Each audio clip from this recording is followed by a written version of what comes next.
There are places in the world where the land remembers, where the old gods still whisper in the trees, and the rituals of the past are never truly forgotten. This is the realm of folk horror, a genre where ancient traditions, rural isolation, and the power of belief collide to awaken something unspeakable. In these stories, evil isn't just a monster in the dark, it's the land itself, the blood in the soil, the echo of 1,000 sacrifices. Tonight, we journey through 8 of the most haunting folk horror movies ever made, each one a warning that some rituals were never meant to end. The Wicker Man, 1973. Our journey begins on the remote Scottish island of Summerisle, where Sergeant Howie arrives to investigate the disappearance of a young girl. The villagers are friendly, but their smiles hide something ancient and unsettling. Pagan rituals are everywhere. Children leap over fires, women sing fertility songs, and the air is thick with the scent of apples and secrets. The ritual at the heart of the Wicker Man is a harvest sacrifice, a tradition meant to appease the old gods and ensure the island's prosperity. The villagers believe that only blood can bring back their failing crops. As Howie digs deeper, he realizes he's not the hunter, but the prey. The entire island is a stage, and he is the final offering. The horror of the Wicker Man is in its slow, suffocating buildup. Every tradition, every song, every smile is a mask for something darker. The final ritual is a masterpiece of dread. Howie is led to the towering wicker effigy, his screams rising with the smoke as the islanders sing their ancient song. The ritual awakens not just the old gods, but the primal terror of being outnumbered, outwitted, and utterly alone. The Wicker Man is a chilling reminder that the past is never dead, and that the land remembers every sacrifice. Midsommar, 2019. In the land of the midnight sun, a group of outsiders is welcomed into the heart of a rural Swedish commune. The villagers are kind, their traditions beautiful, but beneath the surface, something is wrong.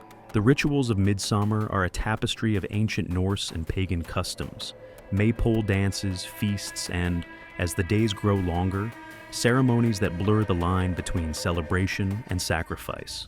The central ritual is the Midsummer Festival, a 9-day event that culminates in a blood sacrifice to ensure the community's survival. The outsiders are slowly drawn into the commune's world, their boundaries eroded by hallucinogens, music, and the relentless daylight. As the rituals grow darker, the true purpose is revealed. The commune must offer 9 lives to the old gods, some chosen, some volunteered, and some simply unlucky. The horror of Midsommar is in its brightness. There are no shadows to hide in, no night to bring relief. The rituals awaken a collective madness, a willingness to do anything for the good of the group. The film is a meditation on grief, belonging, and the seductive power of tradition. In the end, the land is fed, the cycle continues, and the sun never sets on the horror. The Ritual, 2017. 4 friends lost in the wilds of Sweden stumble upon a path that should never be walked. The forest is alive with whispers, and the trees seem to close in with every step. The ritual draws on Norse mythology, with the friends discovering strange totems, animal skulls, runes, and a gutted elk hanging from the branches. The ritual here is one of worship and sacrifice to an ancient god, the Jotun, a monstrous offspring of Loki. The villagers they encounter are not just survivors, but cultists, bound by blood to serve the creature. Their ritual is simple, to offer outsiders as sacrifices in exchange for protection and immortality. As the friends are hunted, the forest becomes a labyrinth of nightmares. The Jotun is awakened by the ritual, its power growing with every offering. The deeper meaning is clear. The land demands respect, and those who trespass must pay the price. The ritual is a story of guilt, survival, and the terror of being lost in a world that does not want you. Apostle, 2018. Apostle plunges us into the heart of a remote island cult, where Thomas Richardson arrives to rescue his kidnapped sister. The villagers worship a goddess of the land, feeding her with blood and ritual in exchange for bountiful crops. The rituals are brutal: animal sacrifice, self-mutilation, and, when the land grows hungry, human offerings. The supernatural evil is the goddess herself, a being bound beneath the earth, her roots entwined with the island's fate. The cult's leader, Prophet Malcolm, believes he can control her, but the rituals only awaken her wrath. The goddess is both victim and monster, her power growing with every drop of blood spilled. Apostle is a story of faith twisted into fanaticism, of nature corrupted by human greed. The rituals are a desperate attempt to control forces that should never be tamed. In the end, the land reclaims its due, and the island is consumed by fire and madness. The Witch, 2015. The Witch is a slow-burn descent into Puritan paranoia and satanic terror. Banished from their colony, a family tries to survive on the edge of a dark forest. Their isolation breeds suspicion, and when their infant son vanishes, the family turns on itself. The rituals here are whispered prayers, desperate exorcisms, and, in the shadows, the proper rites of the witch's coven. The supernatural evil is the devil himself, appearing as Black Phillip, a goat who tempts the protagonist, Thomasin, with promises of freedom and power. The witch's rituals are ancient, flying ointments, blood sacrifices, and the signing of the devil's book.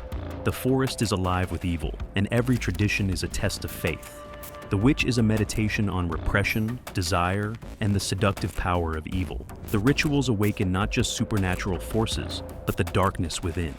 The final scene, with Thomasin levitating in the woods, is both liberating and horrifying, a reminder that some bargains can never be undone. Blood on Satan's Claw, 1971. In rural 18th century England, a group of children discovers a strange, hairy skull buried in a field. The find awakens a demonic force that slowly possesses the village's youth, turning them into a cult of witches. The rituals are grotesque: self-mutilation, animal sacrifice, and the creation of a devil's skin to summon their master. The supernatural evil is never fully seen, but its influence is everywhere. The children's eyes turn black, their behavior grows violent, and the adults are powerless to stop the spread of corruption. The rituals are a perversion of innocence, turning play into blasphemy and childhood into horror. Blood on Satan's Claw is a story of contagion, of evil spreading through tradition and secrecy. The film's atmosphere is thick with dread, and the sense of inevitability is overwhelming. The final exorcism is a desperate attempt to save the village, but the scars remain. The Medium, 2021. The Medium is a Thai folk horror film that explores shamanism, possession, and the terrifying power of ancestral spirits. The story follows Nim, a shaman who serves as the medium for the goddess Ba Yan. When her niece Mink begins to show signs of possession, Nim realizes that something far darker has taken hold.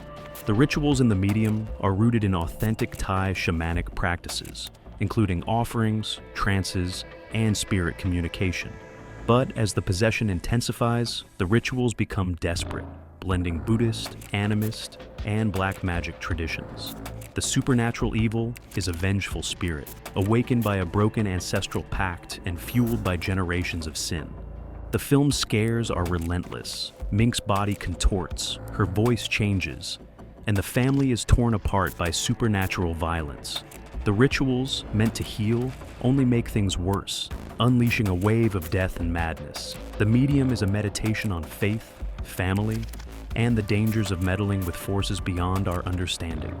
Kill List, 2011. Kill List is a modern folk horror nightmare, blending crime thriller with ancient ritual. Jay, a former soldier turned hitman, is hired for a series of assassinations. As he and his partner carry out the killings, they realize a secret pagan cult is manipulating them. The rituals are hidden in plain sight: strange symbols, mask ceremonies, and a final, horrifying sacrifice.